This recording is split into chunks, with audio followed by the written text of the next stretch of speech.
Baik, Bapak Ibu sekalian. Assalamualaikum warahmatullahi wabarakatuh. Alhamdulillahilladzi bi ni'matihi tatimmu shalihat. Alladzi anzalas sakinata fi qulubil mu'minin liyazdadu imana ma'a imanihim. Asyhadu an la ilaha illallah wa asyhadu anna Muhammadan abduhu wa rasuluh. Allahumma salli ala Muhammad wa ala ali Muhammad. Alhamdulillah, puji dan syukur kita panjatkan kepada Allah Subhanahu wa taala. Pagi hari ini Allah masih beri kita sehat. Allah masih beri kita kesempatan. Kita tahu banyak saudara-saudara kita di luar sana yang terbaring sakit, yang tidak bisa ngapa-ngapain, yang tidak bisa ikut ngaji juga.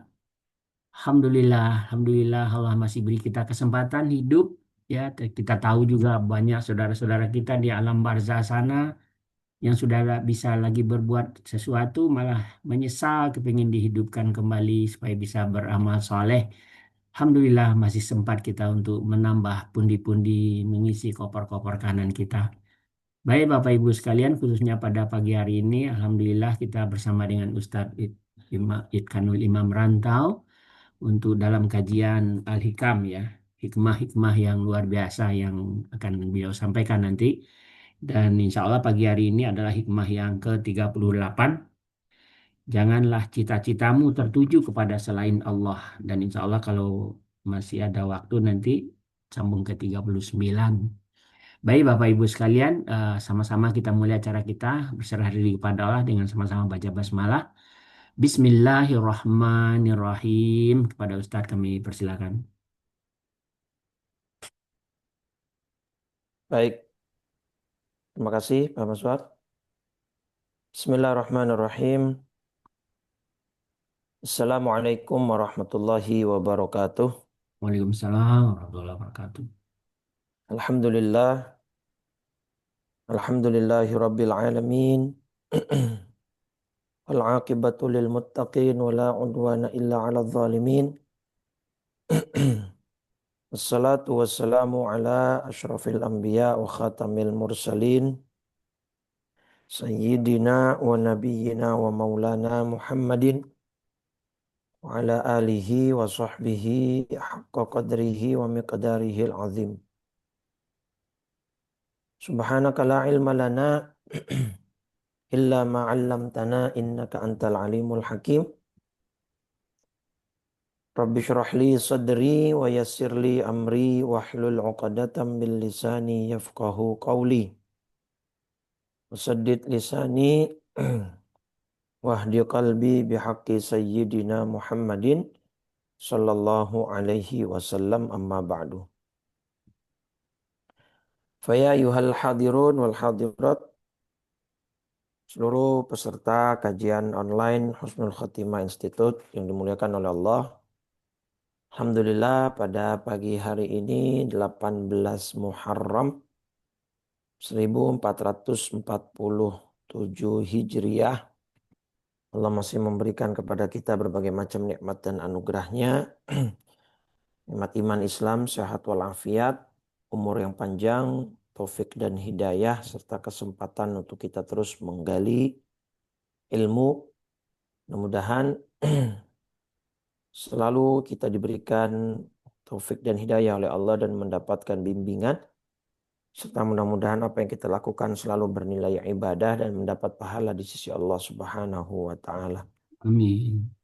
Salawat serta salam tak lupa senantiasa kita curah limpahkan kepada junjungan kita baginda Nabi besar Muhammad sallallahu alaihi wasallam serta seluruh keluarga, para sahabat dan pengikutnya hingga yaumil qiyamah. Mudah-mudahan kita semua yang hadir pada pagi hari ini, mudah-mudahan kita mendapatkan syafaatnya kelak di yaumil qiyamah nanti. Amin ya rabbal alamin.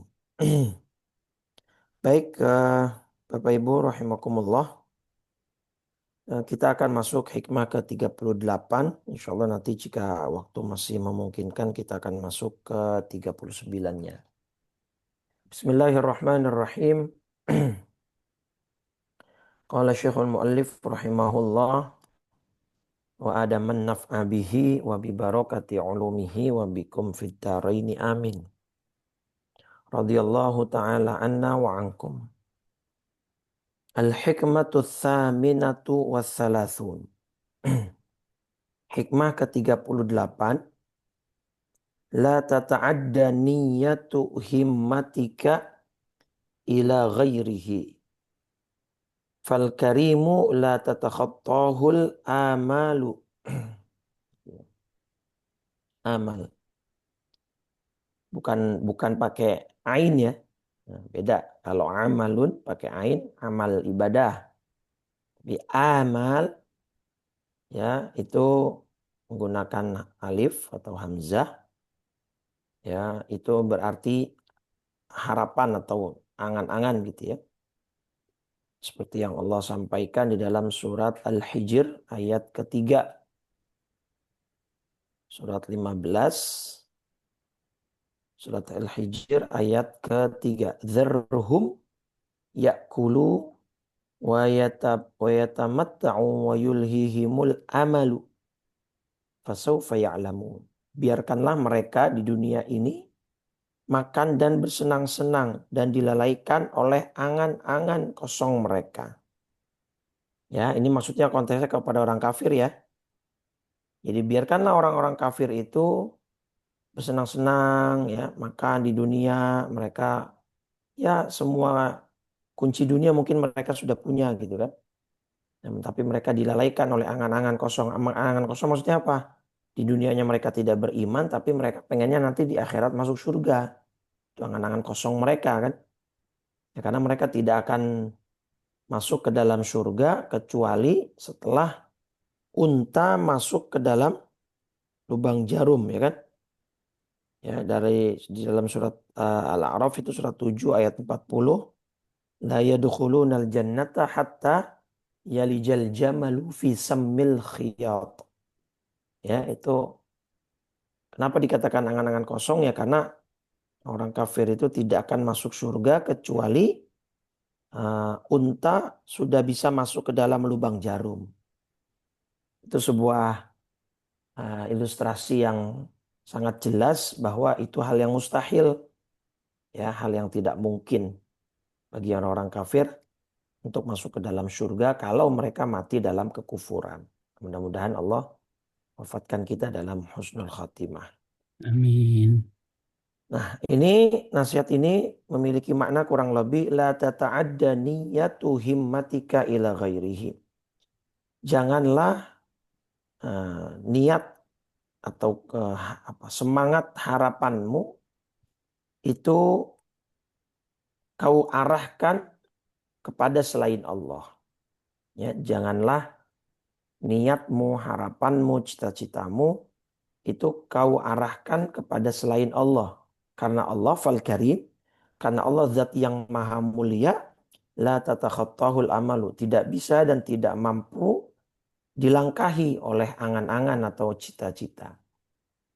Ya, simpelnya ini hikmah ke-38 Ibnu Athaillah ingin menegaskan kembali bahwa ayat yang sangat kita hafal saya kira, ayat kedua surat Al-Ikhlas Bapak Ibu.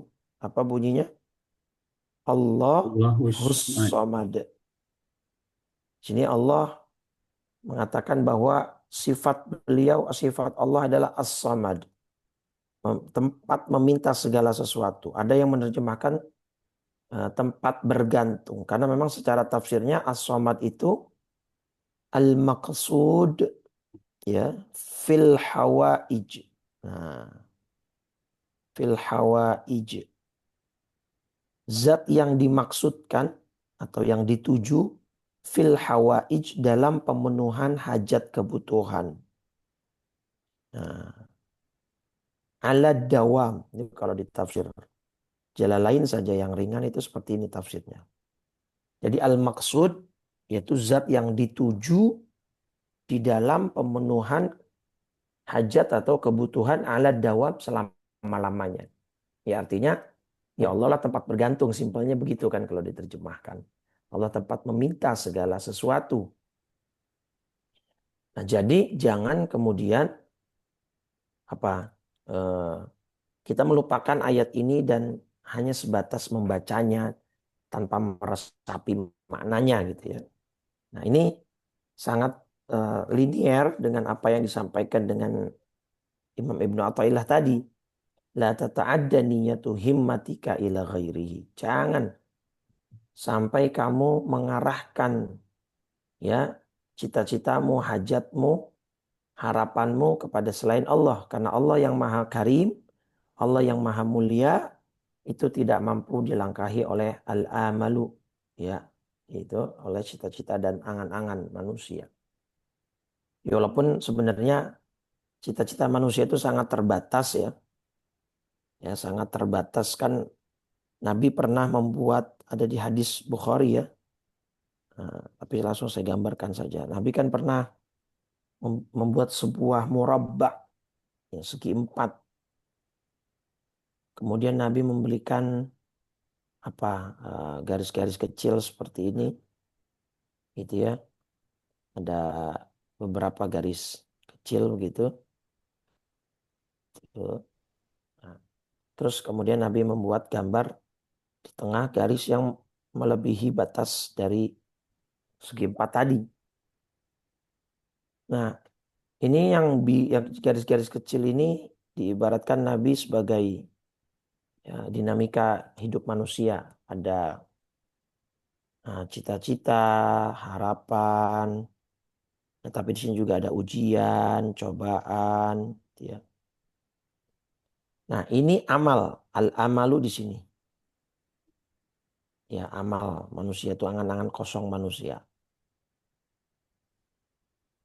Nah, garis empat ini yang berbentuk segi empat ini adalah batas usia manusia. Ya, batas usia. Artinya apa? Nabi ingin mengatakan bahwa memang manusia itu angan-angannya bahkan jauh melebihi ajalnya dia sendiri gitu.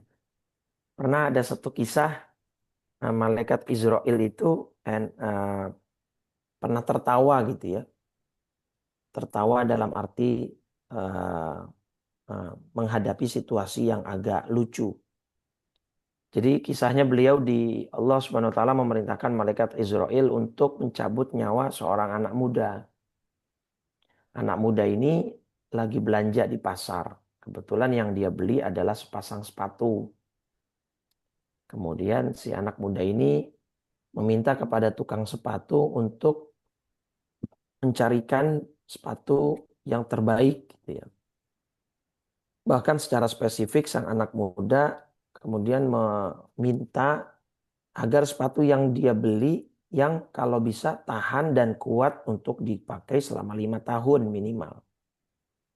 Nah, disitulah malaikat Israel tersenyum ya, bahwa melihat seorang hamba ingin membeli sepatu yang tahan 5 tahun, padahal takdir dia sepulang dari pasar Allah sudah akan mengambil nyawanya gitu. Jadi Hmm. angan-angan kita, angan-angan dia supaya sepatunya awet buat 5 tahun ke depan, tapi faktanya takdir berkata lain, ya, dia akan meninggal dunia sepulang dia dari pasar gitu. Nah, ini sebuah gambaran ya, memang manusia selalu memiliki visi dan itu tidak tidak apa ya, tidak tercela selama tadi kita selalu mengaitkannya dengan Allah dan tidak pernah melangkahi Allah dalam tanda petik, gitu ya. Kita selalu membawanya dan mengembalikannya kepada Allah Subhanahu wa taala. Gitu ya. Baik. Nah, jadi di hikmah ini Syekh Ibnu Athaillah ingin menjelaskan hal itu, bahwa tidak ada yang membawa manfaat, tidak ada yang memberikan mudarat, tidak ada kekuatan daya dan upaya selain semuanya dari Allah Subhanahu wa taala. Itulah makna la ilaha illallah, ya.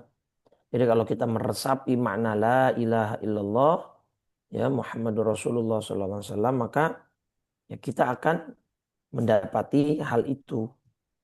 Kita memiliki keyakinan yang penuh terhadap apapun yang terjadi di alam semesta ini, ya semua Allah adalah the creator-nya. Allah lah sang pemilik tunggal segala sesuatu yang ada di langit dan di bumi. Nah, maka itu kita tidak boleh melangkahi Allah Subhanahu wa taala dan berharap dengan harapan kepada selain Allah. Gitu ya. Maka itu yajibu an tata'allaq biman yamliku wahdahu kullal ma'ani was sifat allati dzakartuha. Kita wajib hukumnya untuk mengembalikan semua harapan, cita-cita, keinginan, dan bahkan ketika kita mendapatkan bala musibah misalnya, sakit gitu apapun, nah kita kembalikan semua kepada Allah Subhanahu wa taala. Misalkan idza ta'allaqat minkal amal. Nah, ketika kamu punya harapan berrezeki terkait rezeki, ya sudah, arahkan harapan kita dan cita-cita kita itu kepada Allah yang memiliki langit dan bumi. Wa idza ta'allaqat minkal amalu bisihhah wal afiyah. Kalau kamu memang memiliki harapan agar sehat, agar afiat, ya udah, arahkan kepada Allah ya sesuai bagaimana Nabi Ibrahim memberikan statement dalam surat Asy-Syu'ara surat 26 ayat 80, wa idza maridtu fahuwa yashfin. Jika aku sakit maka dialah yang menyembuhkan. Maka arahkan kepada Allah. Wa idza ta'allaqat minkal amalu bittuma'nina was sa'adah. Kalau kamu ingin hidup bahagia, punya harapan hidup tenang, nyaman, ya sudah arahkan juga ke Allah. Sesuai dengan janjinya di dalam surat An-Nahl. Surat 16 ayat 97. Ini juga ayat sering saya sampaikan. Man amila saliham min dzakarin au unsa. Siapapun orang beramal soleh, laki maupun perempuan. Wa huwa mu'minun. Dan dia adalah orang yang beriman. Falanuhyiyannahu hayatan thayyibah. Maka akan kami berikan dia kehidupan dengan hayatan thayyibah. Kehidupan yang baik. Boleh kita punya harapan menjadi hidup kita lebih baik gitu ya. Untuk anak, untuk istri, untuk keluarga, untuk sekitar, tetangga dan seterusnya. Termasuk wa idza ta'allaqat minkal amalu biman'in. Nah, biman atin tatahassanu biha didda zalimin aw aduwin. Ya, ketika kamu juga berharap agar kamu dijauhi dari orang zalim, dijauhi dari kejahatan musuh, ya sudah. Ya, kamu arahkan juga itu kepada Allah yang berfirman dalam surat Toha surat 20 ayat 46. Ya, ketika ini kasusnya atau ceritanya adalah ketika Nabi Allah Musa dan Nabi Allah Harun merasa ketakutan. Nah, kemudian Allah memberikan apa semacam ketenangan. Qala la takhafa. Kalian berdua jangan khawatir, jangan takut. Innani ma'akuma. Sesungguhnya aku bersama kalian berdua. Asma'u wa ara. Aku mendengar dan aku melihat. Kalau kita sedang lagi ketakutan, sedang ingin mendapatkan perlindungan, maka arahkan kepada Allah Subhanahu wa taala. Ya, maka itulah yang mestinya kita orang beriman lakukan. Ya, itulah esensi dari kalimat la ilaha illallah yang selama ini kita jadikan sebagai zikir. Ya, bahkan di sini Syekh Buti mengatakan fa in taraddada, ya fa in tardada lisanuhu laha ma'a ta'alluqi amalihi bi ghairillahi azza wa jalla la yaj'alhu minal muwahhidin. Meskipun lisannya basah selalu dengan kalimat la ilaha illallah, ya, kemudian tapi dia di dalam hatinya tidak memiliki keyakinan seperti tadi. Dia masih berharap kepada selain Allah. Dia masih menggantungkan harapannya kepada selain Allah. Ya, dia meminta sembuh kepada selain Allah. Ya, minta kaya rezeki kepada selain Allah, maka bisa jadi sejatinya dia belum menjadi orang yang bertauhid. Ya, bahkan mungkin dia bisa dikategorikan sebagai orang musyrik dan tidak mentauhidkan Allah, mengesahkan Allah Subhanahu wa taala. Gitu ya. Baik. Nah, terus misalkan tadi di surat Toha 46, nah di ayat 45-nya misalkan gini. Qala rabbana innana nakhafu ayyafruta alaina au ayyatugha. Nabi Musa dan Nabi Harun itu sempat khawatir, takut ya. bahwa nanti Fir'aun akan menyiksa mereka dan mereka akan mendapatkan perlakuan yang melampaui batas. Nah, di sini Nabi Musa dan Nabi Harun bukannya lupa, bukannya kemudian tidak menyerahkan masalahnya kepada Allah, tetap mereka menyerahkan masalah kepada Allah. Ya, makanya mereka memanggil dengan qala rabbana. Tetap diawalinya dengan rabbana. Berarti mereka mengembalikan masalah kekhawatiran ini, ketakutan ini kepada Allah Subhanahu wa taala. Itu ya. Bukan berarti Nabi Musa dan Nabi Harun terus takut kepada Firaun dengan kemudian sampai membuat mereka tidak kembali lagi kepada Allah. Tidak, tidak seperti itu. Kemudian, nah ini hadis diriwayatkan oleh Tirmidzi ya, yang juga sempat sudah kita bahas. Nabi memberikan nasihat kepada Abdullah ibn Abbas. Ya, gulam, ketika Abdullah bin Abbas masih anak muda. Wahai anak muda, inni u'allimuka kalimatin. Aku akan mengajarkanmu. Aku akan memberitahumu sebuah kalimat, sebuah nasihat. Ihfazillah. Jagalah Allah, yahfazka. Maka Allah akan menjagamu. Ihfazillah, jagalah Allah, tajidhu tujahaka. Maka dia Allah akan kau dapati di hadapanmu. Idza sa'alta fas'alillah. Kalau kamu ingin meminta, mintalah kepada Allah. Wa idza sta'anta, jika kamu ingin mencari pertolongan, fasta'in billah, minta tolonglah kepada Allah. Nah, terus kemudian apa? Wa'lam, dan ketahuilah annal ummata, sesungguhnya seluruh manusia, lawijtama'at, seandainya seluruh manusia di permukaan bumi ini mereka bersatu, mereka berkumpul ala ayyang fa'uka bisyai'in, untuk memberikanmu sebuah manfaat, maka itu tidak akan berguna sama sekali. Artinya mereka tidak akan membawa manfaat sedikit pun illa bisyai'in, kecuali memang manfaat yang ingin mereka berikan kepada kamu itu qad kataballahu lak, memang sudah tercatatkan oleh Allah, itu menjadi hakmu.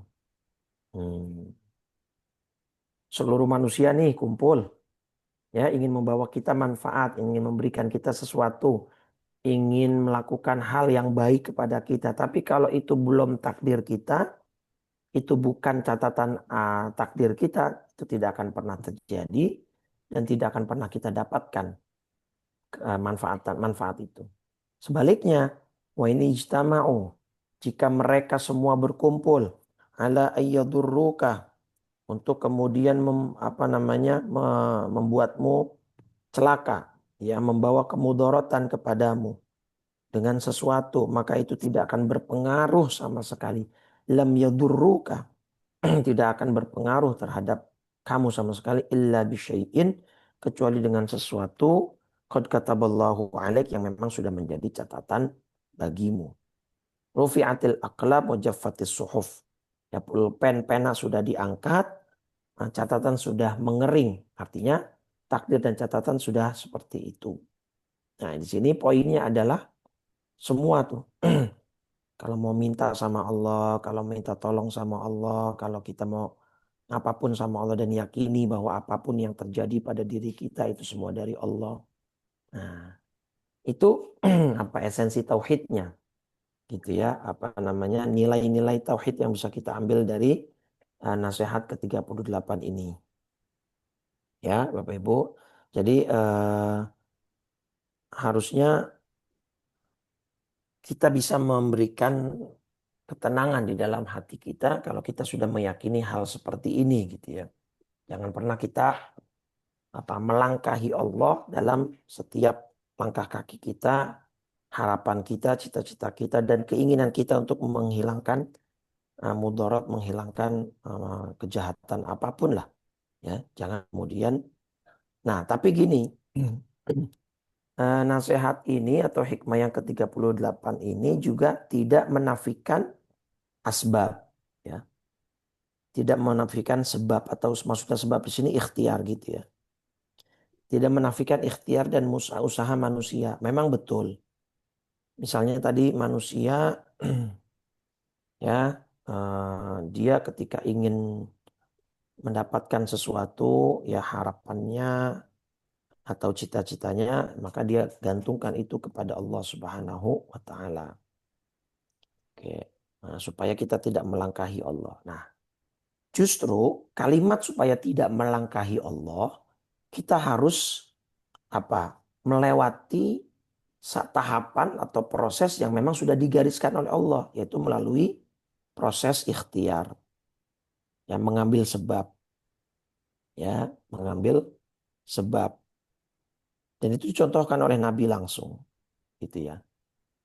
Ya.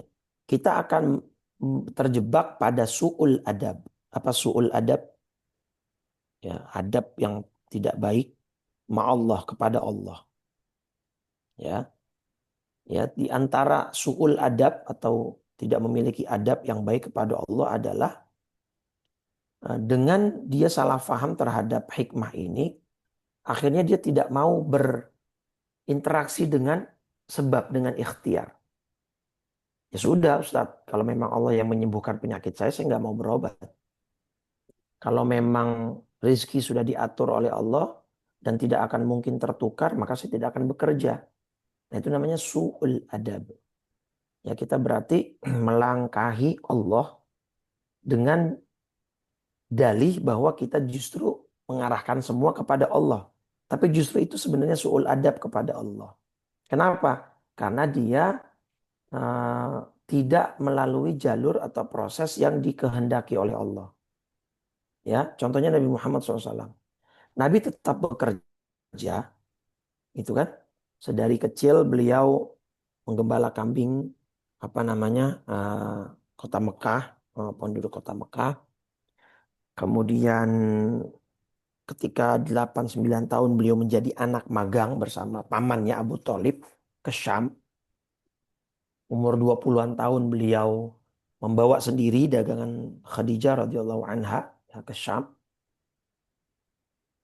Yang padahal kalau mau Nabi bisa langsung mendapatkan tharwah katsirah, kekayaan yang banyak bisa. Gunung Uhud ditawarkan untuk berubah menjadi emas, gitu kan? Bisa gitu. Tetapi Nabi ingin mengajarkan kepada kita. Ya, Nabi ingin memberikan sebuah contoh bahwa walaupun saya Nabi, saya adalah kekasih Allah, saya tetap menjalani dunia ini dengan proses yang Allah sudah gariskan. Tahapan yang memang sudah Allah tentukan. Itu justru namanya kita beradab kepada Allah. Ya, jadi jangan salah paham dengan hikmah ke-38 ini ya, Bapak Ibu ya. Jadi walaupun janganlah kau arahkan segala niat, harapan, dan cita-citamu selain kepada Allah. Karena Allah tidak bisa dilangkahi oleh harapan dan cita-cita. Iya betul. Maksudnya adalah segala sesuatu yang kita inginkan, kita harapkan, kita serahkan kepada Allah. Tetapi melalui tahapan, proses, dan ikhtiar. Tetap gitu. Itu harus kita jalankan. Gitu ya. Makanya kan kita kalau bisa juga plus doa gitu ya. Nah inilah nanti kemudian konsep tawakal itu sendiri Bapak Ibu. Ya, kalau kita sudah seperti ini, nah tawakal itulah yang kemudian suatu sikap di mana kita pasrah ya setelah kita melakukan ikhtiar. Nah, pasrah setelah melakukan ikhtiar, setelah melakukan usaha, mengambil sebab. Nah, itu kita arahkan semuanya kepada Allah Subhanahu wa taala. Seperti ceritanya ini, Bapak Ibu, Nabi Allah Ibrahim alaihissalam. Jadi ketika Nabi Ibrahim alaihissalatu wassalam dilempar ke dalam api. Ini ada di dalam riwayat Imam Al-Bukhari nomor 4563. Oke. Gini Bapak Ibu. Nabi Ibrahim itu diapain ya sama warga Babilonia ya? Dibakar ya. Nah Bapak Ibu tahu bahwa caranya mereka mengumpulkan kayu bakar gitu ya. Kayu-kayu bakar seperti yang mereka kumpulkan di sini gitu. Itu bertumpuk Bapak Ibu. Sampai membumbung tinggi. Ya. Dan kobaran api ini sangat besar. Gitu. Jadi yang bersatu untuk memasukkan Nabi Ibrahim, untuk membakar Nabi Ibrahim itu seluruh warga Babilonia. Ya, yang saat itu rajanya adalah Hmm. Namrud. Tapi yang membakar langsung bukan Namrud, yang eksekutornya gitu ya. Nah, karena api yang mereka siapkan begitu besar, Nabi Ibrahim itu tidak kemudian disuruh masuk sendiri atau didekatkan ke api. Karena nggak ada manusia yang berani dekat nih. Saking panasnya gitu ya, saking besarnya api. Apa yang mereka lakukan? Mereka melempar Nabi Ibrahim dengan satu alat perang yang namanya manjanik. Nah ini Bapak Ibu, ini manjanik. Nah ini manjanik itu seperti ketapel begini ya, yang Hmm. digunakan untuk melempar batu-batu besar ke arah musuh begitu. Taruh di sini. Ya kalau sekarang kan sudah pakai rudal ya, kemarin rudal balistik gitu kan. Untuk serangan jarak jauh lah.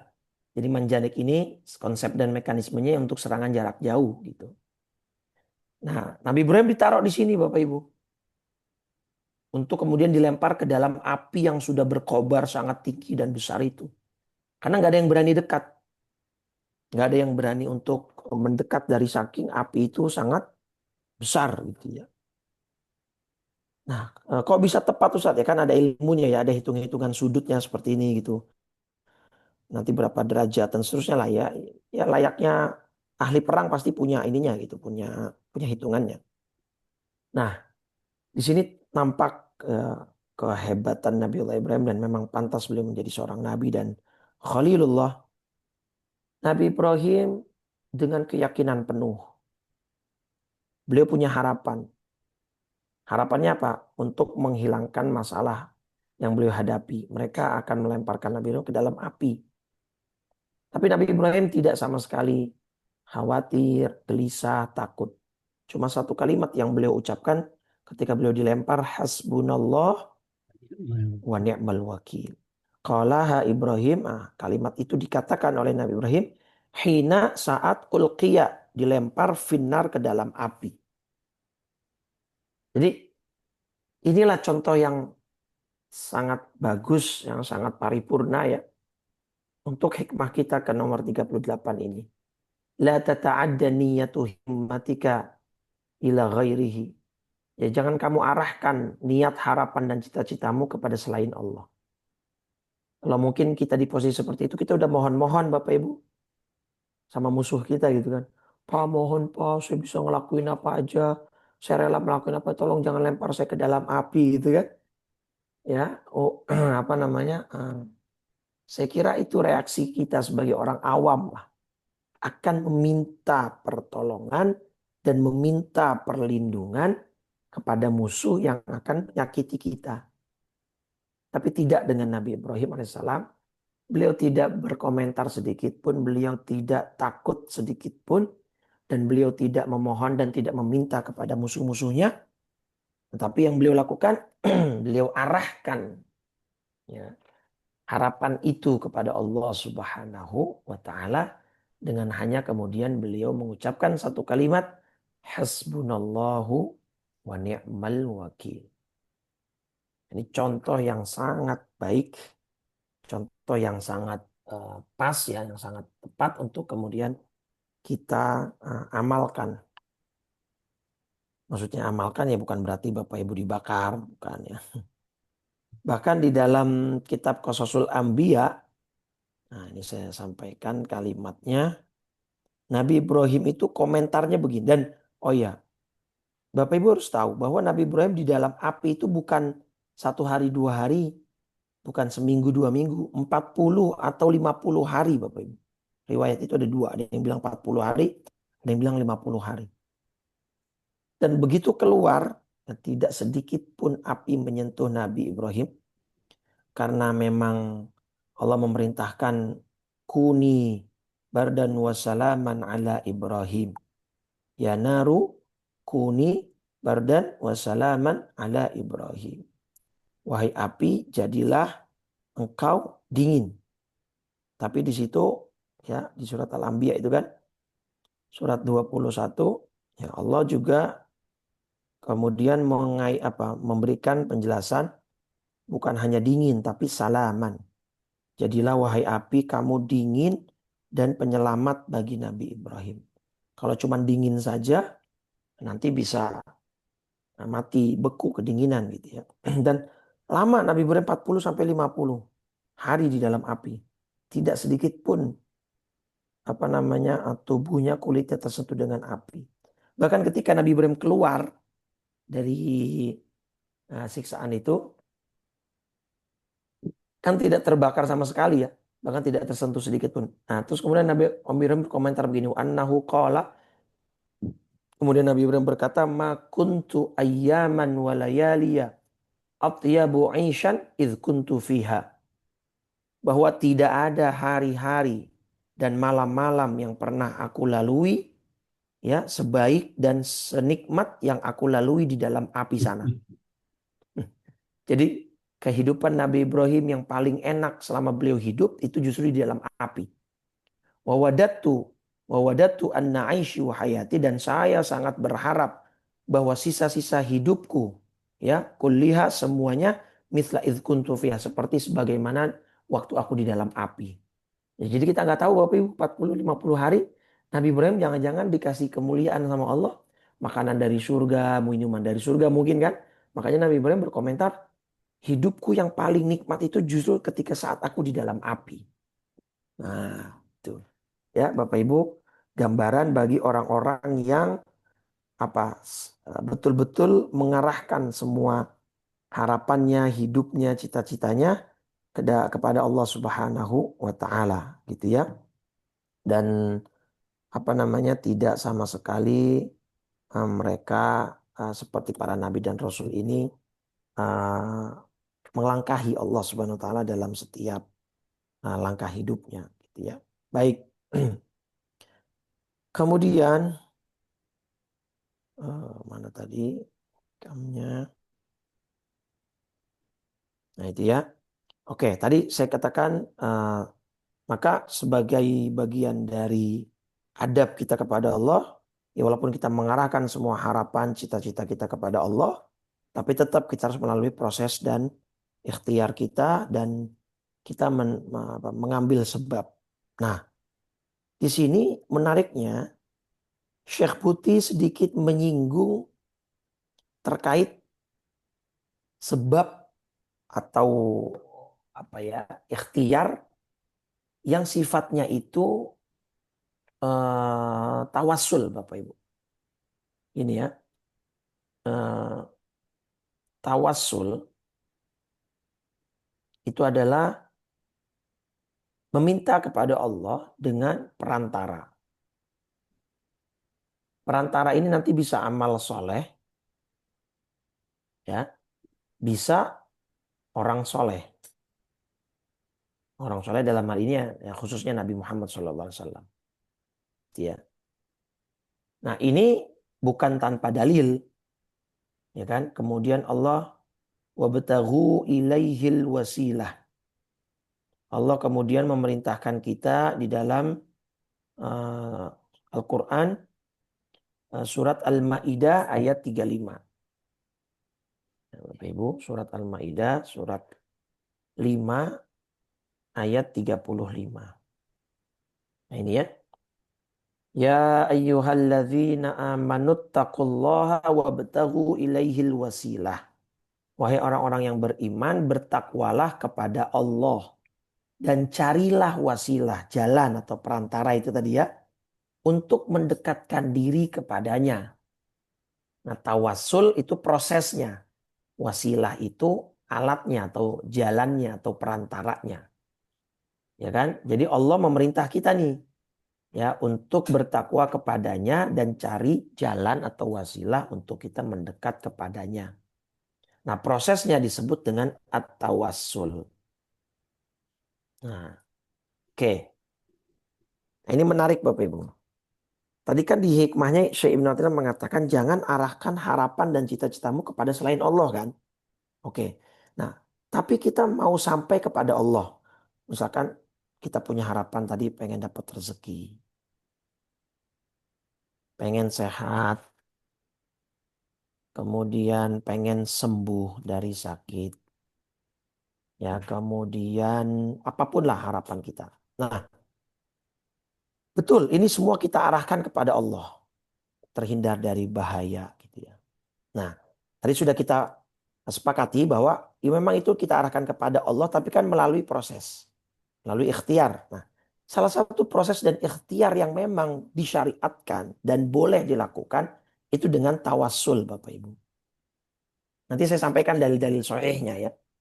Pertama tadi Al-Qur'annya surat Al-Maidah itu ya, ayat 35 Allah menyuruh kita beribadah, bertakwa, mendekat kepada Allah dengan melalui perantara wasilah.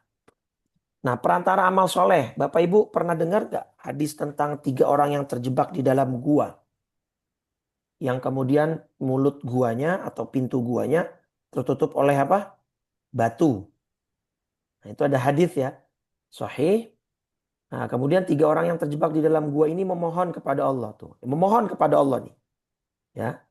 Jadi tetap harapannya diarahkan kepada Allah. Tetapi karena mereka tidak bisa ikhtiar apa-apa, dengan usaha sendiri nggak bisa, karena nggak ada yang kuat menyingkirkan batu itu dari mulut gua. Mereka tetap kesulitan untuk keluar, nggak bisa terhalang oleh batu besar. Maka yang satu mulai doa, ya Rob, eh, kalau memang saya pernah gitu dia, jadi masing-masing 3 orang ini apa namanya mengungkit lah ya, dalam bahasa kitanya mengungkit perbuatan yang mereka lakukan eh, selama hidup mereka yang mungkin bisa untuk mereka jadikan sebagai dalam tanda petik mungkin alat tukar ya Bapak Ibu ya. Apa namanya alat negosiasi kepada Allah. Yang satu bilang, ya Allah, dulu saya ini pernah punya sepupu, ya. Sepupu saya ini cantik wanita gitu. Kalau sepupu kan boleh nikah ya, ya, boleh menikah. Nah maka ya Allah, kalau memang dulu saya karena engkau itu meninggalkan sepupu saya, karena dia digoda oleh sepupunya yang cantik jelita untuk melakukan apa namanya, nauzubillah, zina. Tapi si laki-laki ini kemudian apa namanya lari, ya takut untuk kemudian terjebak dalam zina, dia lari sehingga tidak melakukan zina itu. Nah terus kata laki-laki ini, ya Rab karena memang itu amal soleh, ya, maka tolong geser batu ini, ya. Akhirnya bergeser tuh Bapak Ibu, ya sedikit, tapi masih belum bisa keluar, ya. Kemudian yang satu lagi bilang, ya Allah, dulu saya punya orang tua. Orang tua saya kebetulan ekonominya sulit, ya, ekonominya kemudian susah.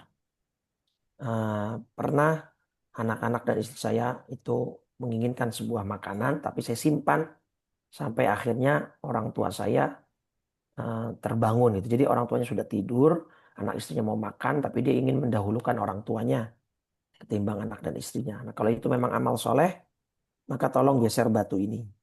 Itu ada di hadis Bukhari nomor 2272. Ya, Bapak Ibu.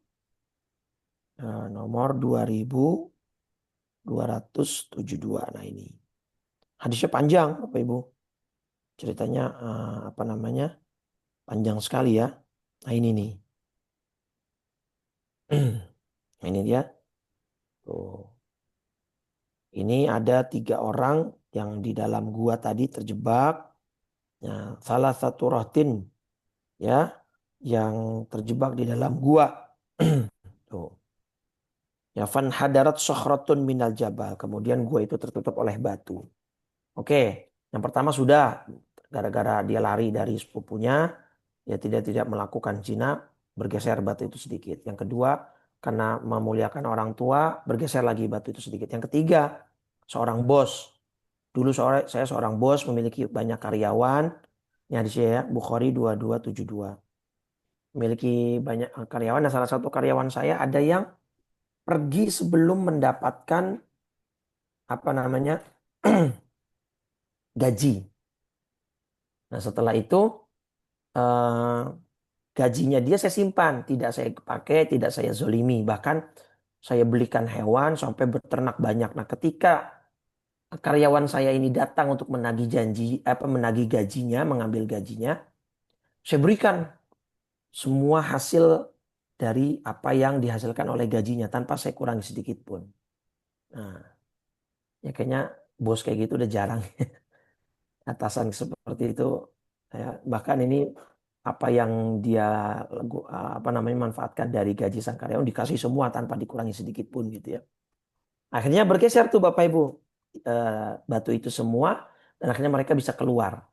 Nah ini artinya kan gini, proses itu tidak selalu dan tidak melulu dengan kekuatan kita gitu loh. Maksudnya Imam Syekh Buti itu menjelaskan begitu gitu ya. Ada proses dan ikhtiar lain yang juga lebih mungkin bisa lebih bermanfaat, itu dengan tawasul ini, dengan perantara amal soleh ya. Jadi kita doa, ya Allah kalau memang saya pernah dulu berbuat begini ternyata saya nggak jadi, saya tidak menghindari dosa, kalau memang itu perbuatan baik, tolong dengan perbuatan baik saya itu kabulkan harapan saya, cita-cita saya, boleh kayak gitu. Nah ini disepakati Bapak Ibu ya, bertawasul dengan amal soleh ini ulama semua sepakat, seluruh orang Islam sepakat. Nah, tawasul kepada Nabi ini kemudian ada yang mempermasalahkan, padahal tidak ada masalah sama sekali. Nah, yang mempermasalahkan itu membatasi, hanya boleh bertawasul dengan Nabi saat Nabi hidup saja. Ketika Nabi sudah wafat tidak boleh. Itu bagi menurut sebagian. Nah, itu. Padahal tidak begitu. Ketika Nabi sudah wafat pun boleh kita bertawasul dengan Nabi. Dalilnya ada di dalam Sahih Bukhari. Sayyidina Umar ibn al-Khattab, Bapak Ibu, pernah ya di dalam masa kepemimpinannya menjadi khalifah, itu di kota Madinah terjadi kekeringan. Oke, ini hadisnya Bukhari loh Bapak Ibu. Hadisnya Bukhari nomor 1010 ya. Hadis Sahih Bukhari nomor 1010. Nah, lihat ini diriwayatkan dari Abdullah ibn Abbas. Anna Umar bin Al-Khattab. Sesungguhnya Umar bin Khattab radhiyallahu anhu, semoga Allah meridhoinya. Karena idza qahatu, ketika warga ya sedang mengalami paceklik. Qahat itu paceklik. Istasqa. Nah, Umar bin Khattab akan melakukan sholat istisqa. Nah, ketika selesai sholat istisqa, beliau berdoa. Nah, di sela-sela doanya beliau membawa-bawa dan menyebut paman Nabi, yaitu Abbas bin Abdul Muttalib. Bayangkan, bahkan bukan kepada Nabi loh, kepada pamannya Nabi, yaitu Abbas bin Abdul Muttalib. Dan secara eksplisit, secara redaksi dan matan, itu kalimatnya begini doanya Umar bin Khattab. Allahumma inna kunna natawassalu ilaika. Ya Allah, sesungguhnya kami bertawassul kepadamu binabiyina, dengan nabi kami. Jadi pertama tetap yang disebut adalah Nabi Muhammad. Fatusqina, agar engkau memberikan hujan kepada kami. Wa inna natawassalu, dan kami bertawassul kepadamu. Ilaika. Nah ini poinnya di sini. Berarti tetap kan sesuai dengan hikmah ke-38 ini, kita tetap arahkan harapan kita kepada siapa? Tetap kepada Allah. Paham ya? Tetap minta hujannya kepada Allah. Minta airnya kepada Allah. Cuma lewat perantara orang soleh. Dalam hal ini adalah Nabi Muhammad SAW. Dan ammi nabiyina, paman dari Nabi kami. Yaitu tadi Abbas bin Abdul Muttalib. Faskina. Maka tolonglah turunkan hujan untuk kami. Fayusqawna. Dan akhirnya mereka diberikan atau diturunkan hujan.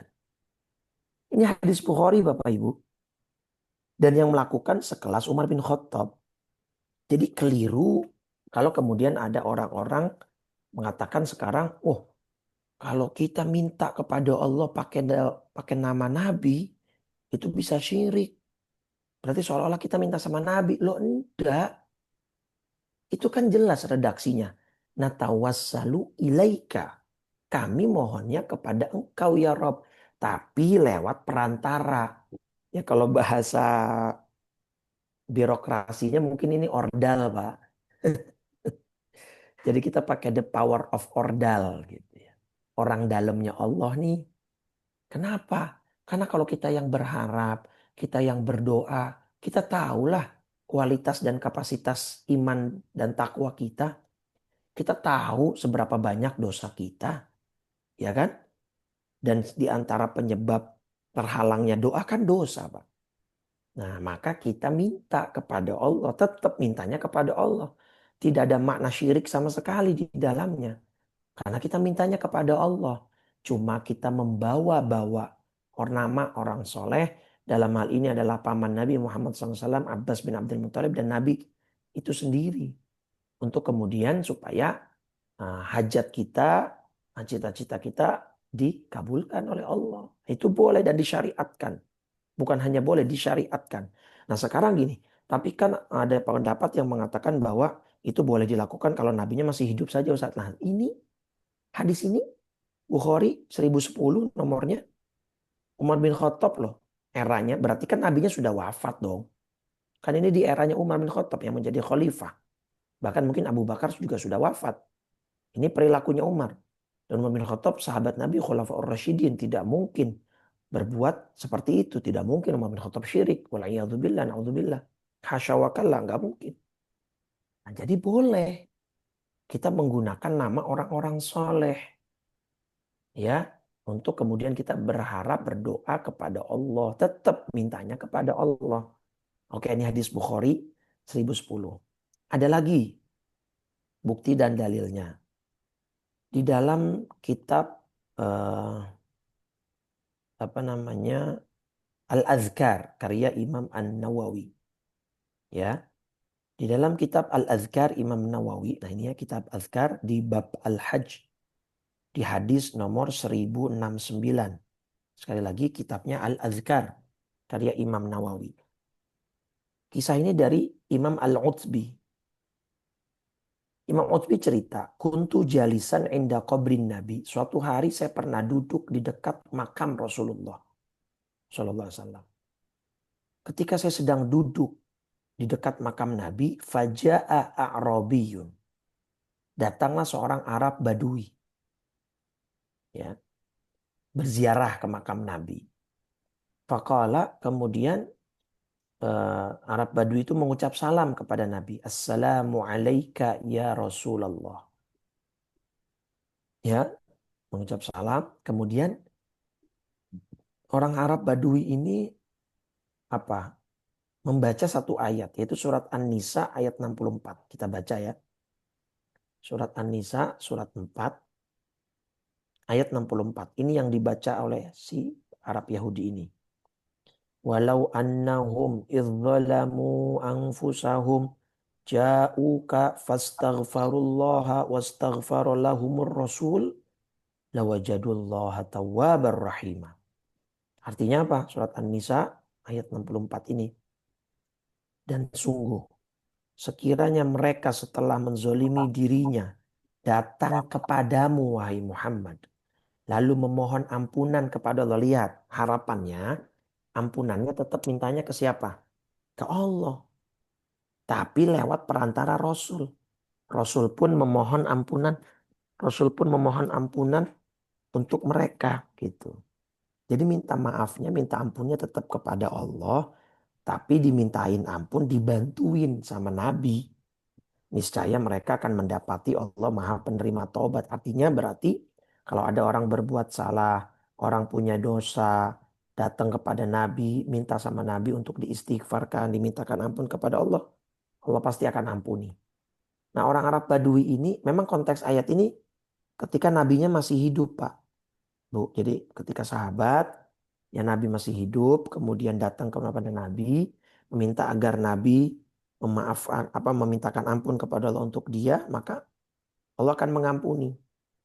Nah, tapi Arab Badui ini dalam kitab Al-Azkarnya Imam Nawawi datangnya ke makam Rasul, ke kuburan Nabi, ke kubrin Nabi sambil membawa ayat ini dan mengajak ngobrol Rasul gitu. Wa qad ji'tuka ya Rasul, saya datang kepada engkau ini dalam rangka meminta ampun kepada Allah dari dosa-dosa saya. Mustashfi'an bika. Nah, dan saya berharap agar engkau menolong saya untuk memintakan ampun kepada Allah. Tetap harapan pengampunan dosanya diarahkannya ke siapa? Ke Allah. Kan gitu ya. Tetap ke Allah minta ampunnya. Itu. Tetapi lewat perantara Nabi. Nah, bahkan kemudian si Arab Badui ini membaca 4 bait syair yang ditujukan oleh Nabi, memuji-muji Nabi. Ya, bahkan 4 bait syair ini kalau tidak salah di ini Bapak Ibu, di apa namanya? Di apa? Kemudian diabadikan di dalam tiang-tiang Masjid Nabawi. Ya, di tiang-tiang Masjid Nabawi. Saya kalau nggak salah ada fotonya ya. Oh, bukan di yang sini. Ada foto-fotonya ya yang menunjukkan bahwa kalimat bait syair yang nah ini dia. Bapak Ibu, nah ini. Ini kan Masjid Nabawi nih. Nih, yang kotak ini ya. Yang kotak ini nih Bapak Ibu. Tapi nggak tahu kalau sekarang sudah dirombak atau diapa ini nih. Yang kotak-kotak begini nih. Ini nih. Nah, itu bait syair yang pernah dilantunkan oleh si Arab Badui ini. Ya khairoman dufinat bil qa'i a'zumuhu. Nah ini ya. Ya khairoman dufiat yang pertama yang atas pojok kanan. Ya khairoman dufinat fil qa'i a'zumuhu. Fataba min tibihinnal qa'u wal akamu. Nah ini. Kemudian yang kedua sebelah kiri atas. Fataba min tibihinnal qa'u wal akamu. Sampai diabadikan sama pemerintah Saudi sendiri gitu ya. Karena artinya apa ini? Sangat bagus. Wahai zat yang sebaik-baiknya dimakamkan di sepedak atau sebidang tanah ini. Fataba min tibihina, maka tanah ini menjadi mulia karena kemuliaan engkau wahai Nabi Muhammad SAW. Dan seterusnya gitu ya. Nah, kemudian orang Arab Baduy ini pergi saja. Setelah berziarah ke makam Nabi, mengucap salam, mengutip ayat tadi, surat An-Nisa ayat 64, meminta ampunnya tetap kepada Allah diarahkannya, tetapi dengan perantara atau wasilah Nabi Muhammad SAW. Kemudian Imam Utsbi ngantuk tidur. Tadi kan ini ceritanya dari Imam Utsbi ya. Imam Utsbi yang menyaksikan peristiwa ini tuh Imam Utsbi. Arab Baduinya namanya siapa tidak diberitahu. Begitu Imam Utsbi tidur, faraaitun Nabiya sallallahu alaihi wasallam fin naumi. Kemudian aku melihat Nabi di dalam mimpi. Faqala li, kemudian Nabi berkata kepadaku, ya Utsbi, wahai Utsbi, al-hikil a'rabiyya, kejar orang Arab Badui tadi. Kenapa ya Rasul? Fabashirhu, berikanlah dia kabar gembira bi annallaha ta'ala qad ghafara lahu.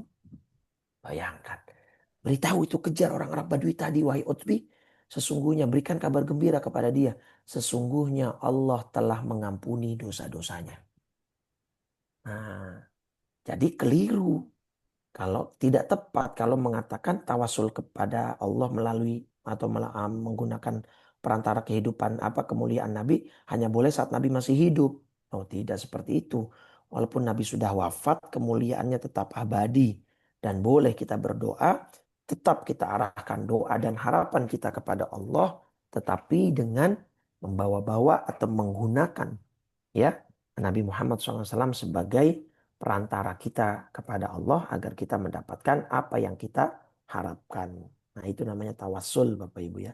Dengan dalil tadi itu ya Imam Umar bin Khattab beristisqa melakukan sholat apa namanya sholat istisqa dengan doanya kemudian membawa nama Nabi Muhammad SAW ya kemudian juga membawa-bawa nama pamannya Nabi Abdul Abbas bin Abdul Muttalib. Akhirnya mereka fayusqauna, mereka diberikan hujan oleh Allah Subhanahu wa taala. Nah, ini menandakan bahwa betul bahwa memang bertawassul kepada orang-orang soleh dalam hal ini termasuk Nabi Muhammad SAW itu diperbolehkan dan disyariatkan bahkan gitu ya. Dan juga bagaimana tadi siapa namanya orang Arab Badui itu mendapatkan ampunan gara-gara berdoa di depan makam Nabi. Boleh berdoa di depan makam. Tapi kan doanya bukan ke Allah, Bapak Ibu. Bukan ke orang tersebut. Bukan ke makam tersebut. Doanya mintanya kepada Allah melalui perantara orang-orang soleh yang ada di makam tersebut. Begitu ya. Seperti kepada Nabi Muhammad SAW. Jadi itu ya salah satu cara proses kita ya untuk kemudian kita bisa mendapatkan apa yang kita harapkan. Nah, terus gini, sungguh aneh kata Syekh Buti ketika ada orang misalkan lagi sakit. Ini supaya orang tidak double standar ya. Ketika ada orang lagi sakit atau keluarganya yang sakit, itu keluarga yang lain akan sampai memohon kepada dokter. Dok, tolong dok, selamatin ibu saya dok. Tolong dok, saya nggak punya siapa-siapa lagi selain ibu saya di dunia ini. Tolong dok, tolong. Nah, kalimat itu kan kalimat yang sebenarnya juga berpotensi bahaya ya. Berpotensi syirik. Seolah-olah dia cuma meminta kepada dokter gitu. Tapi kan hampir semua orang tahu dan sepakat bahwa dia tidak sedang menyembah dokter itu. Dia sedang tidak menggantungkan harapannya hanya kepada dokter itu. Nah, dia meminta kepada Allah melalui perantara dokter itu. Karena dokter itulah yang menjadi perantaranya, menjadi sebabnya. Dia yang punya ilmunya, dia yang punya wawasannya, dia yang memiliki pengalamannya. Nah, itu kita tidak menyalahkan orang yang berbuat seperti itu kepada dokter. Terus kenapa kalau kita minta kepada Nabi kemudian kita dikatain syirik? Nah, itu yang kemudian kata Syaibuti, orang-orang sekarang akhirnya jadi kayak double standar gitu. Kok ke dokter ngomong begitu boleh, ya tidak dituduh-tuduh syirik. Sedangkan kalau kita mintanya kepada Allah melalui Nabi kita dituduh syirik. Nah, itu double standar yang menurut Syaibuti tidak bijaksana dan tidak tepat gitu ya. Ya walaupun memang ah, bisa saja orang terjebak juga pada kesyirikan gitu ya. Tetapi kan kemudian jangan mudahlah mengklaim dan menuduh orang berbuat syirik gitu ya. Yang penting syirik atau tidak itu kan adanya di hati Bapak Ibu. Saya suka ngomong begini. Syirik itu tidak melulu soal yang gaib. Tapi ilmu, ya sains, itu juga bisa kok membawa orang kepada pintu kesyirikan. Jadi jangan selalu mengaitkan apa namanya syirik itu dengan sesuatu yang gaib saja. Iya memang bisa gitu. Tapi sains juga misalkan ada orang, saya Ustadz, kalau tidak berobat ke Singapura nggak sembuh Ustadz. Nah, dia kan mendewa-dewakan, menuhankan sains. Seolah-olah ya memang oke. Nah, alat di sana mungkin lebih canggih, dokternya lebih berpengalaman gitu kan, fasilitasnya lebih lengkap.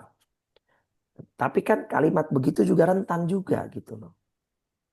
Ya, jadi asal hatinya tetap dia arahkan kepada Allah dan dia yakin sepenuhnya tidak ada yang bisa mendatangkan mudarat ataupun manfaat selain Allah, even itu Nabi Muhammad SAW, pasti itu juga dari Allah, itu sudah, it's okay.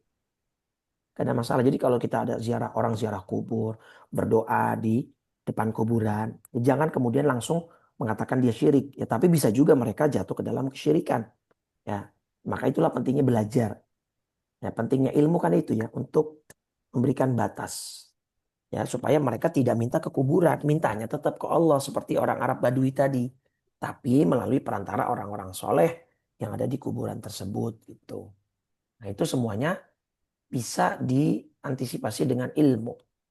Ya, kalau kita tahu ilmunya, kita paham batasannya, insya Allah itu tidak masalah dan it's okay, nggak ada masalah sama sekali gitulah. Yang penting kita tahu gitu. Nah, jadi jangan double standar. Ketika ada orang mohon-mohon sama dokter untuk dibantu, untuk diusahakan yang terbaik agar ibunya tidak wafat, yaitu kita tidak bermasalah.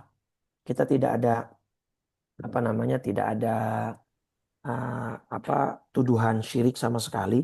Tapi ketika kepada orang-orang soleh, kepada Nabi katanya nggak boleh. Nah itu sebenarnya posisinya sama. Jadi sebenarnya semua itu kembali kepada hati, ya. Bagaimana hatinya, bagaimana niatnya, bagaimana kemudian dia mengarahkan semuanya tetap kepada Allah Subhanahu wa Ta'ala. Gitu ya. Baik Bapak Ibu, sebagai penutup ini ada beberapa ayat yang apa namanya disampaikan oleh Imam Syekh Buti, misalnya dalam surat Ar-Rum surat 30 ayat 25 ya. Surat Ar-Rum surat 30 ayat 25. Apa Allah berfirman, wa min ayatihi, dan di antara tanda-tanda kebesarannya Allah, antaku mas sama'u wal ardu bi amrih, ialah berdirinya langit dan bumi dengan kehendaknya.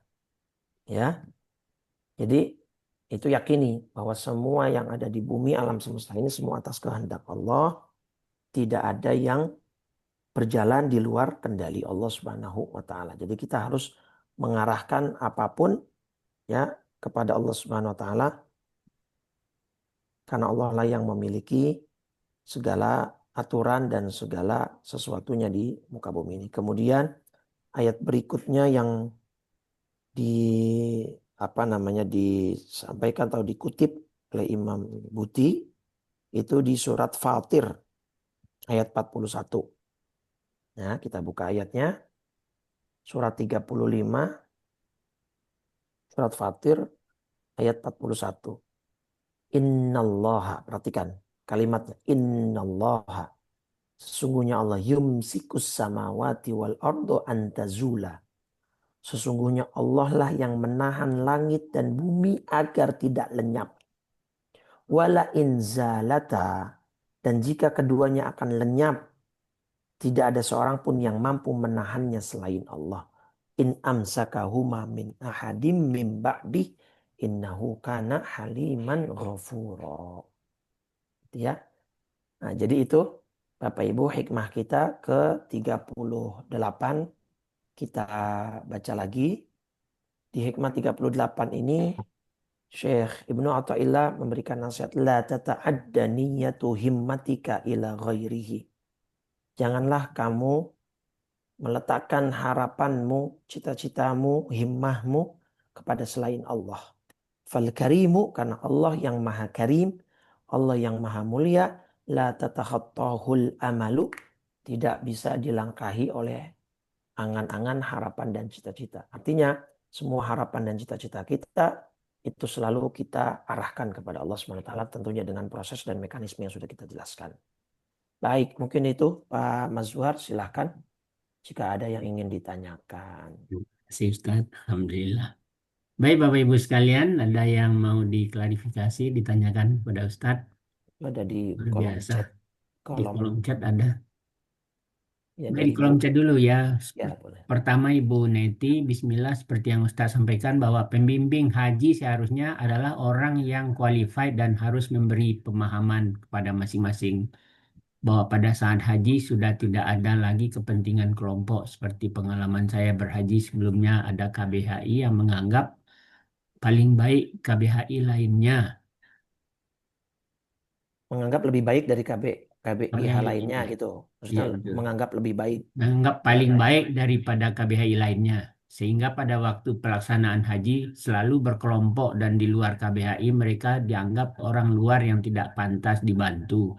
Salah satu contoh pada saat naik lift. Ini yang lama kayaknya ya Bu.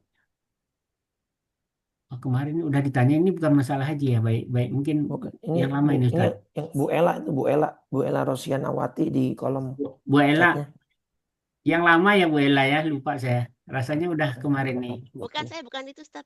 Eh, Oh, saya Enggak bukan ini. itu. Saya di bawah lagi, Pak Mas Farah. Yang tentang sholawat.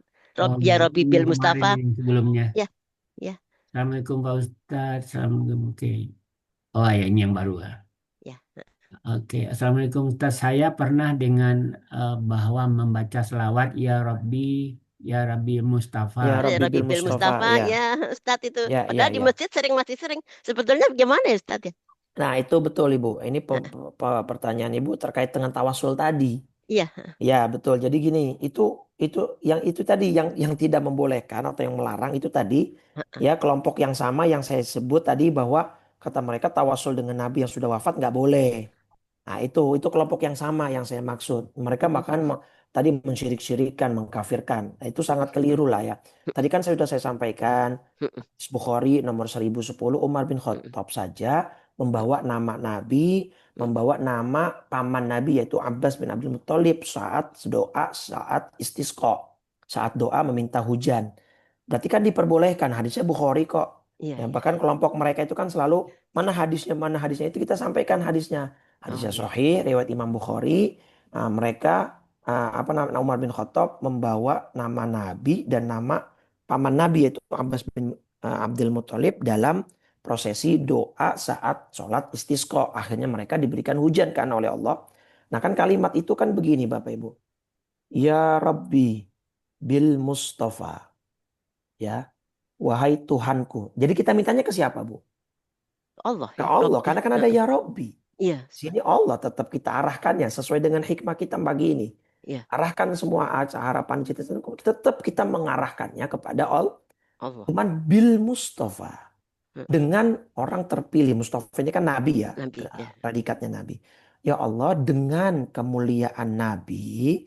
Ya Rabbi bil Mustafa baligh Makosidan. maqasidana. Nah, ya Allah dengan kemuliaan Nabi, tolong ya tujuan kami disampaikan. Kami punya tujuan, kami punya harapan, kita punya maksud, kita punya cita-cita. Tolong sampaikan maksud dan cita-cita itu. Artinya kabulkan ya harapan kami. Rabbi bil Mustafa balik maqasidana. Terus waghfir lana ma madha. Mama tuh, Nah, Mama si dan Al-Karomi ya. ya, waghfir lana ma Eh, madha. Iya, kalau Dan di ya Allah, kampung-kampung kan masih itu Ustaz ya, Ustaz iya ya, nggak apa-apa ya bagus. Ustaz ya. Tapi Boleh, Kak, kadang-kadang suka bagus. ragu-ragu, ini Boleh, sebetulnya Ibu. betul apa nggak apa-apa ya, Ya, alhamdulillah ya. kelompok yang Iya, melarang itu tadi, ya kita iya, hargai sebagai perbedaan pendapat. iya. Cuman yang kita kadang kurang nyaman, mereka itu memaksakan kehendak kelompoknya, Ibu. Mm, Kalau mereka bilang nggak boleh, nggak boleh. Mereka menganggap bahwa pendapat mereka yang paling benar. Kita mm, menghargai kok kalau mereka mengatakan ini tidak boleh, ya sudah. Mereka tidak usah baca kan, sesimpel itu kan. iya, Cuman jangan menyalahkan. Karena kita juga punya dalil, kita punya persepsi, dan kita punya sudut pandang sendiri. Dan itu sudah di-verified iya. oleh ulama-ulama kita. Ya, Imam ada Nawawi, hadisnya Imam Ustaz ya, yang lain. Ya betul, Ustaz Bukhari. ada ya ada pijakannya gitu, Bu. Waghfir lana ma madha, dan ampunilah dosa kami yang lampau, mamado yang sudah lewat. Ya wasi al karomi, wahai zat yang maha luas kemuliaannya. Nah ini siapa yang Allah al juga ya karomi? Ustaz. Tetap Allah. Ya, Ya. Artinya kita tetap mengarahkannya kepada siapa? pada Allah Pada Allah. sebetulnya sih Cuman ya. iya, cuman melewati tadi ini. Heeh, Sebenarnya redaksi tawasul ini gitu. heeh. Iya, kita meminta kepada Allah tetap cuman melewati perantara kemuliaan Nabi supaya doa-doa kita diijabah, dosa kita diampuni karena kita banyak dosa, kita banyak harapan, kita banyak cita-cita. Nah, tapi dengan kelemahan ibadah kita dan banyaknya dosa kita, kita khawatir doa kita susah dikabulin kan gitu ya Bu. Makanya tadi kita yang saya bilang kita pakai ordal gitu, kita bawa-bawa Nabi gitu. Kalau Terus yang dengan amal tadi Ustaz, yang mana tuh? Yang tadi Ustadz kan wasilah dengan amal kita yang tiga orang di gua Boleh. itu Ustadz ya. Ah, Nah, ah. enggak seandainya begini kita mendoakan misalnya anak kita, kan dia Mm-mm. misalnya sudah berbuat baik kepada kita sebagai orang tuanya. Mm-mm. Bisa nggak gitu kita memintakan sesuatu dengan ini anak saya sudah berbuat baik kepada saya, ya Allah ampuni dia atau gimana gitu boleh nggak Ustadz? Boleh, boleh, nggak Boleh ada ya Ustadz ya. masalah, boleh, nggak ada Ya, masalah. Iya, karena kan kita tetap berharapnya kepada Allah, iya. dan dengan Nah, amal-amal soleh itu insya Allah menjadi sebuah penguat gitu ya, penguat untuk supaya doa kita dikabulkan. Gitu. makasih Ustadz. Iya, Jazakallah. sama-sama Ibu. Iya. Baik, terima kasih Ustadz. Ini satu lagi, Ya, bagaimana dengan ucapan-ucapan di sosmed, misalnya mohon doa kawan-kawan saya mau ujian. Eh, kawan kan belum tentu soleh. Terima kasih. Kawan kan belum tentu soleh. oh iya. Terima kasih. Jadi baik. Jadi minta doa itu kepada siapapun, Ibu ya. Nah, belum tentu ini kan masih sifatnya gambling dan spekulatif. Dalam Islam ajarannya adalah husnudzon kepada orang lain.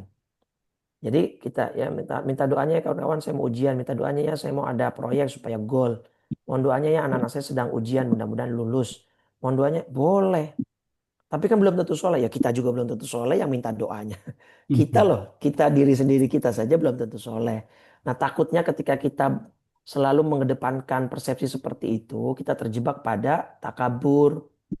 Ya, kita terjebak pada sudut pandang orang lain lebih rendah di bawah kita. Kita lebih soleh ketimbang mereka. Nah, itu yang dikhawatirkan. Jangan seperti itu. Ya, jadi boleh kita meminta doa kepada siapapun karena sejatinya kita nggak tahu ya melalui doa mana, melalui doa siapa Allah akan mengabulkan kita. Bahkan begini, Bapak Ibu. Ini menarik saya sambung. Ada riwayat di dalam Sunan An-Nasai. Dan hadis ini sahih. Ada dua hadis, dua-duanya sahih. Di urutan 3178, 3179. Apa kata Nabi? Innama yansurullahu hadhil ummata bidha'ifiha. Seringkali Allah menolong umat ini karena adanya orang-orang lemah di sekitar kamu. Du'afa. Nah, kita kan sedang menyebut du'afa. Ya, du'afa. Orang-orang lemah. Miskin, fakir, yatim, orang piatu, anak-anak yatim, janda. Ya, itu orang lemah semua, du'afa semua. Nah, seringkali Allah menolong umat ini tuh karena perantara orang-orang lemah itu dengan doa mereka, dengan sholat mereka, dan ikhlasnya mereka. Bahkan dengan jelas Nabi di hadis yang 3179-nya, dua-duanya di sini sahih ya. Fa innakum innama turzakuna wa tunsuruna bidu'afaikum. Bahkan seringkali Allah memberikan rezeki kepada kamu itu dengan perantara orang-orang lemah di antara kamu. Artinya kita dapat rezeki itu gara-gara mereka. Gara-gara mereka mendoakan kita, gara-gara mereka apa namanya menolong kita dan seterusnya. Gitu ya. Jelas Ibu ya. Jadi nggak ada masalah minta doa seperti itu kepada orang-orang teman-teman kita di sosmed pun nggak ada masalah. Jadi kita menggunakan asas husnudzon, berprasangka baik bahwa mereka ibadahnya lebih baik daripada kita. Gitu ya. Baik. Baik. Baik, ada lagi Bapak Ibu.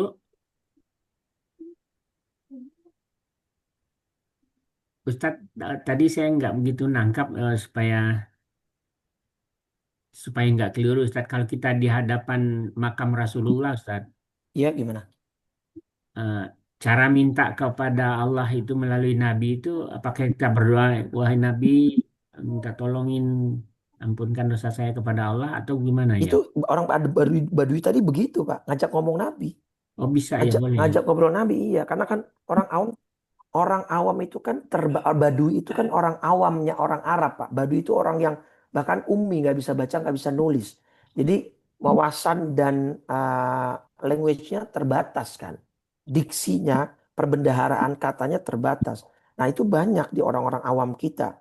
Ketika dia umroh, haji itu kan. Boro-boro doa pakai bahasa Arab gitu.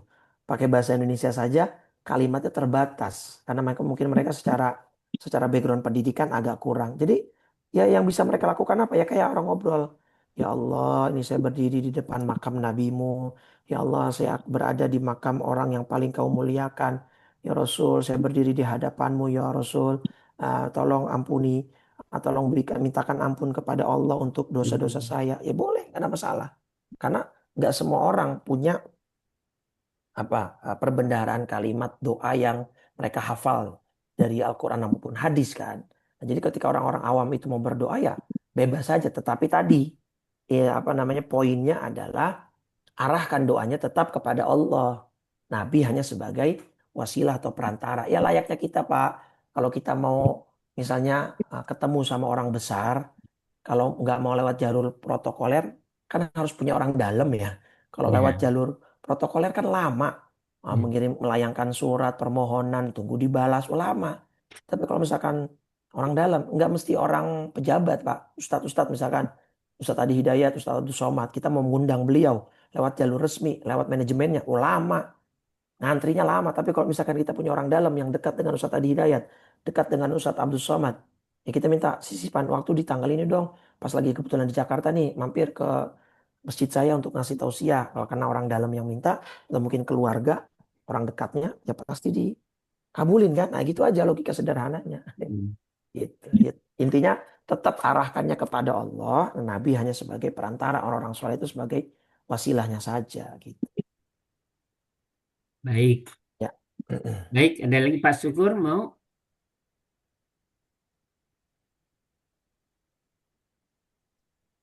Oke, Pak Akib. Pak Akib.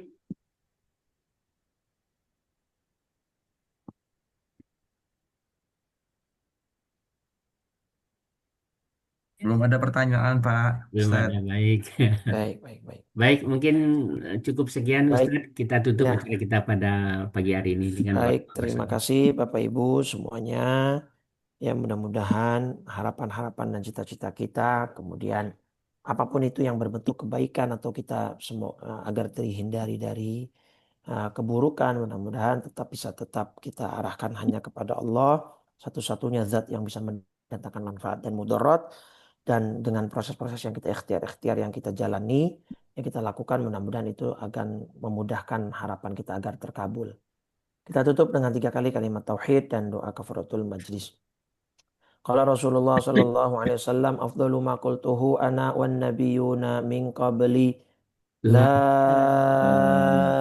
la ilaha ilaha illallah. illallah la La ilaha ilaha illallah illallah.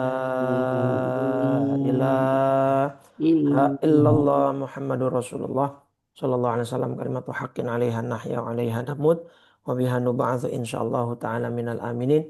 Alhamdulillah rabbil alamin. Allahumma shalli ala sayyidina Muhammadin wa ala alihi wa sahbihi ajmain. Allahumma inna nas'aluka imanan da'ima wa nas'aluka yaqinan shadiqa wa nas'aluka ilman nafi'a wa nas'aluka amalan salihan mutaqabbala wa nas'aluka rizqan halalan wasi'an thayyiban mubaraka. Nas'aluka al-'afwa wal 'afiyah wa nas'aluka tamamal 'afiyah. Nas'aluka syukra 'alal 'afiyah wa nas'aluka al-ghina 'anil nas.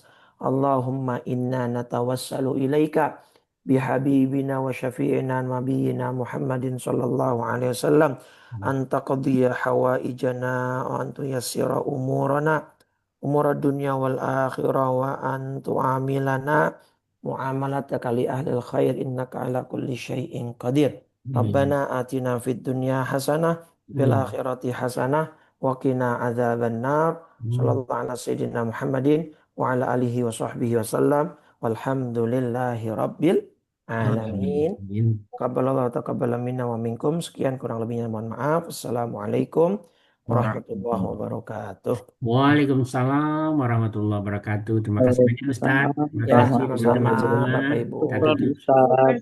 Ya, sampai ketemu pekan depan insya Allah. Insyaallah.